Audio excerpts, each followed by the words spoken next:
Alrighty, guys, let's hop right into one of the best sorceress builds for Season 3 in Diablo 4, which is going to be the Fireball Meteor Sorceress. So, just as a heads up, there are two brand new things that got added into the build. So, if you played Fireball, it's going to be very similar to it in Season 2. However, you have a new, insta-kill for any of the elite packs, which is going to be the Starfall Corona. It's a brand new unique that allows you to shoot out multiple meteors, getting a massive amount of damage with one of the brand new legendary aspects called the Shattered Stars. It technically existed before, but it's brand new because it got a major buff. It used to be a flat amount of damage, but now it's a percent damage, and since you're going to be shooting out way more meteors, you get an insane amount of increased DPS. So just as a heads up, the gameplay that you guys are seeing is actually from Season 2, because Season 3 is not out at the time of me making this video, and a lot of you guys want to have build guides as soon as the season launches, so it's going to be, just as a heads up, Season 2 gameplay, but of course we're going to be adding in Meteor, because you cannot just spam Meteor. So one of the brand new items that we got makes it so Meteor has a cooldown, but it's going to drop way more meteors, and the Meteor enchantment as well as the enhanced Meteor drop additional meteors. So we get all these meteors that are going to be shooting out, but we have a cooldown instead of a mana cost. Plus it gives us lucky hit chance, which is really great for Fireball, blocking the enchantment of the Meteor, because you basically get to have double dipping in the Meteor because of the gloves of the Illuminator having Fireball proc 2 times. That's essentially also how we have no generator. So even though you don't see Meteor on the bar, don't worry, I'll explain everything, because again, it's not out yet. The update is not out, but I wanted to have the build ready for you guys, so you guys will be a-okay once the season starts. And if there are any adjustments, if there's any bugs like to bolts, with let's say the rogue or crazier bugs, I'll update the build so you guys will have all the different things that are going to increase your DPS that kind of unable to be tested via the actual game over here. But if you played the Fireball build that I made last season that was on the front page of Mobalytics for the build guides, it's very similar to the playstyle of that, though. It was a very, very popular build, and it's a really, really good one. So if you haven't played it before, it's really smooth.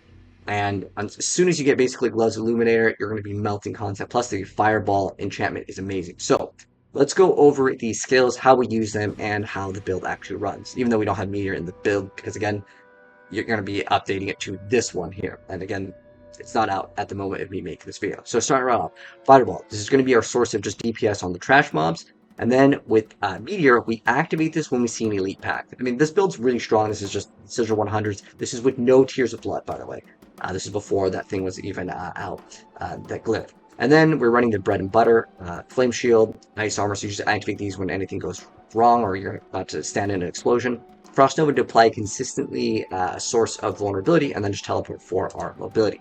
Now, Meteor is just really activated during Elite because, well, you only have 2 charges of it instead of just being able to spam it. So you need something to spam, which is Fireball. And they actually have quite great synergy with one of the legendary aspects. And then for Enchantment, Fireball, when you kill one thing, if you kill a small enemy, it's just going to have a chain reaction. It's going to explode everything. It's great. This one could maybe be swapped out if you want to do higher tier pushing content, but at the moment, Sigil 100's it. There's nothing higher than that, so this is great. It makes your clear speed godly.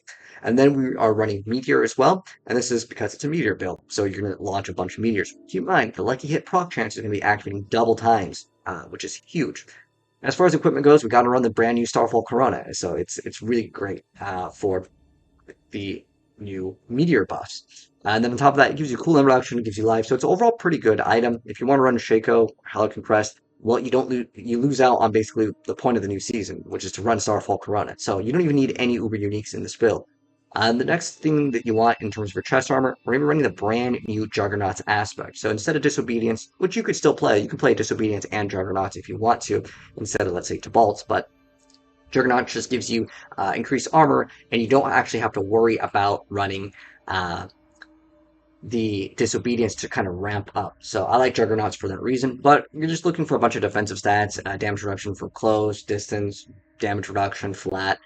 You can look for Int if you want to get some more damage, but maximum life is kind of like the priority stat on the chest piece that I really like to have.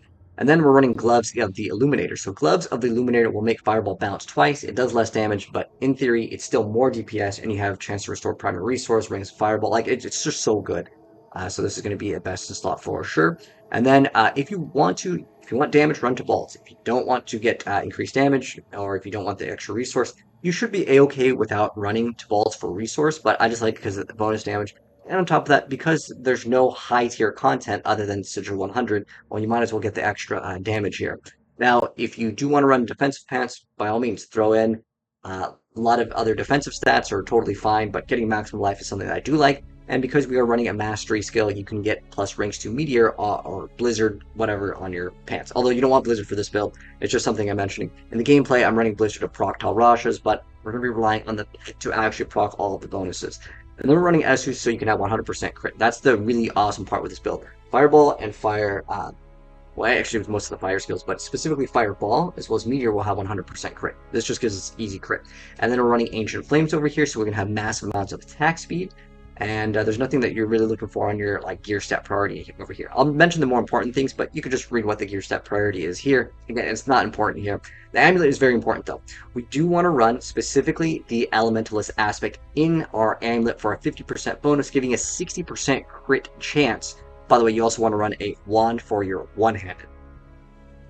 But as far as this goes over here, the Elementalist aspect, you want this in your amulet because it's going to give you 50% bonus, giving you 60% crit strike chance, which is huge. Now, you do require to have 100 or more flat mana when you activate your skill. But we're going to go into the Paragon Board, we're going to scale lots of mana, so it should not be an issue. And then, ideally, you specifically want to get movement speed and mana cost reduction. Those are the two stats that I would say are important. If you get ranks to mastery, sure, that's cool too, but the rest of the stats you can get defensive. Get cooldown reduction, those are all great too. But the priority stats, movement speed, and mana cost reduction. And then as for the Shadow Stars, so Meteor does a percent damage versus it used to do a flat damage. It's pretty good. And then on top of that, getting maximum mana, resource gen, those are really great stats. And max life, like you get, those are all great. Now Talrashas, this is where it gets really awesome here, because with Talrashas actually should be able to proc multiple times. If the thing would actually let me mouse over it, it's fine. There we go. So we have Lucky at Chance, Resource Gen, and that's like always going to be on it. Ideally, you want the highest elemental damage roll on it, and we're going to be able to proc all of it with our pet. Now, there are some things that are untested because, again, the season isn't out, but I want to give you guys this video so you'll be ready once the season starts. But you should be able to proc everything off of your pet. If that doesn't work, we'll update the build, so if certain things change, keep that in mind. But nonetheless, as long as the pet counts as R damage, which it should, because it scales with R damage anyways, which is something they tweeted out over on Twitter, or X as they call it now, you're going to be able to activate all the elements, so Sorceress is going to be very strong this season. And then for our gems over here, we're running Emerald, Ruby, Diamond, nothing too special here. Now, as far as the Seneschal, this is the brand new pet. As far as the melee and the range skill, doesn't really matter too much. There's probably going to be a bastion slot, so these don't really matter that much. It's basically the support gems that we're looking at. So we're going to be proccing cold damage with Frigid. We're going to be running Breaking for vulnerability, and we're going to proc shadow damage with Dusk. And then for our other one, we're running Burning, so we can apply Burn. Meteor will also apply burn, but I'd rather have like additional sources of burning so we can get extra awesomeness with that. And they're also running poison and support for poison damage to proc off of Talrashas, and then resource support for extra additional resource. Now there is one thing called the what is it? Evernight. So there is one specific thing that can give you +4 ranks. I don't know how rare that is. If that's something that's like super common, because it's supposed to be like a unique one, and if it's like an uber unique one, I try not to include uber uniques in the build, especially if you're looking at like the start of a season. But we can maybe make some updates to like an endgame one if it's not that rare. But again, I try not to include uber uniques for any build guides. But that would be one to consider, as it does give you +4 ranks to all of your skills, which is pretty awesome. And if I was to drop one, I'd probably drop like Dusk support or something like that. But you can actually still apply burning, so maybe you can also swap burning. It depends how often this little pet works, because the one problem with any AI in any video game is sometimes like there's like your giant elite that you want it to hit so you can apply all the bonuses, but then it starts shooting out something that's super far away that's just a trash monster. So that's something where I would prefer to have the consistency of just activating Frost Nova if I want that guaranteed vulnerability versus, oh, it has to activate this, and then on top of that, breaking has a chance to make enemies vulnerable. So I put it on the Bushwhack because it can strike the same target multiple times, hopefully applying that vulnerability. If you played last season with the Vampiric Power, well, all lightning just activated so many times it was easy to get, right? But sometimes it's better to manually cast it and get that guarantee vulnerability. Now, as far as the skill tree goes, let's go ahead and take a look at that. So the very beginning doesn't matter because we're not going to be getting any of it. And then we're going to be getting Fireball, and then we're going to be getting Destructive Fireball. And again, all these will be linked if I'm going too fast. So Devastation, Potent Warding, Elemental Dominance, and then the 1-point wonders for all the flame shield, the ice shield over here, and then teleport. And we want to run the shimmering for that damage reduction. And then we can get glass cannon if we want to. But if you don't want to, like you're feeling like you're a little squishy, by all means, take out points into that. You want additional lucky hit chance, so you can proc more meteors to actually come out. And then we're getting some defensive stats over here. If it would let me like mouse over it, it's fine. It's just defensive stats over here. Here we go. Mana shield, and then protection, align the elements. And then over here we are getting Meteor, and the thing that I like with Meteor, of course you can get the enhanced Meteor, but I like the one that falls faster. Now you can get the one that immobilizes, but by the time that thing actually comes down, the target's already dead. Like any good build is going to be fast enough to where it does not matter. You should not be waiting to immobilize and getting extra damage over here. There is this thing where any of your fire skills, especially while healthy, you can get additional for let me mouse over. I don't know why it's not letting me mouse over it. It could be because I scaled the screen size so I can mouse over. Okay, here we go. Oh, there we go. So we want Inner Flames and Devouring Blaze. Okay, this one won't let me mouse over. But basically, you have a chance to immobilize. And then on top of that, we're getting extra resources with Fiery Surge. And then the best thing in the game, the Esu's Ferocity. This thing is absolutely amazing. I'm really surprised that it actually didn't get nerfed at all. So this is just so good. It's going to make it so your fire crit strike damage is going to be increased, and then you have extra fire critical strike increased against enemies below a certain amount. That doesn't really matter though, because we're going to have 100% crit on Meteor, as well as on our Fireball, because we have the freaking mouse over it. Aspect of the 3 curses over here. So this is actually really important, and I saved that for this reason. So the reason why I wanted to mention this later is because on the tree, it does give you additional crit. So this is important in your offhand. Remember, you want it one-handed, and then you want an offhand over here. So aspect of the 3 curses is going to increase the critical strike damage of Meteor and Fireball by up to 40%, and you get to be doubled against healthy enemies. So the first time you're hitting enemies on the elite pack, throw down that huge bonus that you will be getting from the aspect of the 3 curses. And ideally, this is actually very important. You want to prioritize getting that lucky hit chance to restore primary resource. That's how in the gameplay we basically have infinite mana. I think we're doing Hell Tides now, but we already did a Sigil 100. So that's very important aspect of the 3 curses over here for big damage. And then mana cost reduction is good. You don't really need to get that crit strike chance. The reason why I'm mentioning all of this now versus before is it depends on your rolls. You can easily get over 100% crit in your build, and it allows your stuff like your Esus can absolutely roll garbage, and if you do want to on your ring, you can maybe get crit, but for the most part you can get over 120% crit on this build with a very consistent way to actually get it.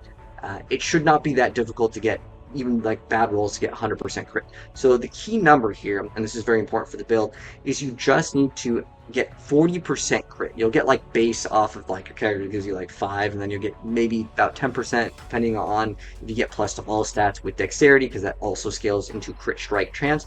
But all you need is 40 crit. This number will not register in the game because it doesn't show up, because it's core or mastery, which is Fireball and Meteor. That's why this build is great synergy, and you basically can take my Fireball build from Season 2, throw on Meteor, and you're going to be good to go. Heck, you could even not play Meteor and it'd still be good, but of course, it's a new season. I want to play with the new toys, right? So anyways, yeah, Esu's Ferocity over here. It's very important to mention. Now, as far as the Paragon board, probably just recommended you guys to just click down below, because it's a lot easier to see, but I'm going to make this way bigger because, well, it's kind of hard to see. So for the starter board, we want Unleash. That's going to give us extra bonuses here once we spend 50 mana.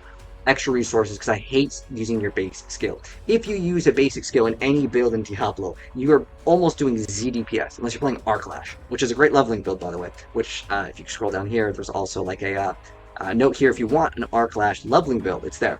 But your basic skills basically are ZDPS, meaning that if I'm able to spam Fireball versus, oh, I activate my core skill, then I use a couple basic skills, use a core skill, you're losing out on like 60+% DPS. So we built it to have as much mana as possible. It's very important to scale that. So for our starter board, we go into Unleash, and then in our next board over here, we're running Enchantment Master with Elementalist, and actually, we can actually do this now because there's a new update with the Mobalytics website, which is awesome. So Unleash is on the first board, and then the second board we're running Elementalist. The third board we're running Flame Feeder, and then we are also running Enchanter, and that's going to give us bonuses to non-physical damage. The reason why non-physical damage is really important is that counts as fire, cold, and lightning. It actually counts as shadow damage and poison damage as well, but not that that matters too much. The Sentinel will deal the damage, but it's just to apply the flat amount of damage. And then we run Destruction over here. So here's kind of what the board looks like. So we start off with the starter board, then we go into Enchantment Master Elementalist. The order matters, by the way. Then we go into Flame Feeder. The reason why we go into Elemental Summoner Flame Feeder is we need these bonuses to mana. The bonuses to mana will reach that threshold, so we always have that 100% crit. And that's why you'll see in the gameplay, we try to prioritize having our mana even when we're like activating on like these elite packs. We want to make sure our mana is like up high at most of the time because that's how we are able to deal so much damage over here. Well, hopefully my character will eventually attack. And you'll see basically the mana not dipping. I'm guessing we're just picking up cinders over here. But you will see once the combat starts that the mana does not dip here. Okay, here we go. Watch the mana. So like you'll see that the mana does not dip down. That's very important. And the reason why it's not dipping down is because we restore a percent. And when we have higher number of mana, like the number's higher, when we restore percent, it's going to restore more mana. So that's very important. That's why Elemental Summoner is here. Even though like the board is pretty terrible, we need the extra bonus mana. And then we have our next board over here. So we go from Elemental Summoner. We actually go up. Again, order doesn't matter. Into Frigid Fate. And Frigid Fate will give us increased lucky hit. Now, even though we don't do cold damage, our legendary node Frigid Fate will actually work because non-physical counts as cold, lightning, poison, shadow, everything. So we'll easily get this. Talrasha actually gives you that pretty easy. And then we go back down over here to Ceaseless Conduit and we get Destruction. So that's going to be additional crit strike damage because we have 100% crit. So we want to get all of the crit like bonus damage nodes. And then our last legendary node is Searing Heat, which is great because it gives you additional crit. Now, another bonus tip I want to give you guys, if you mouse over like your damaged character sheet, this will not actually register. So you'll have to just go into the game and play. So again, you only actually need, because this doesn't show up, remember how I was telling you guys you needed 40 crit in order for everything to run? Esus also inside a town will not show, so go outside for Esus to actually show the actual number. So it's actually so easy to get it because with this, you would actually only need to get 28 crit to have 100% crit. As long as, again, you're at 100 mana for the elementalist aspect. So it's really easy in this build to get 100% crit. But that's going to go ahead and wrap things up for one of the best Sorceress builds. And definitely check the pinned comment as well as the description box if there's any updates to this and you see anything different. Like maybe there's some crazy bug and interaction with something that someone figures out. I'll update the build for you guys. And when the season comes out after a couple days, I'll give you guys the gameplay with the Meteor. It's just, again, at the moment of me recording, Meteor does not have the crazy like buffs, and on top of that, it doesn't have the unique, so we can't actually show off the gameplay. Again, I have this video ready for you guys because this way you guys will be able to build it as soon as the season starts.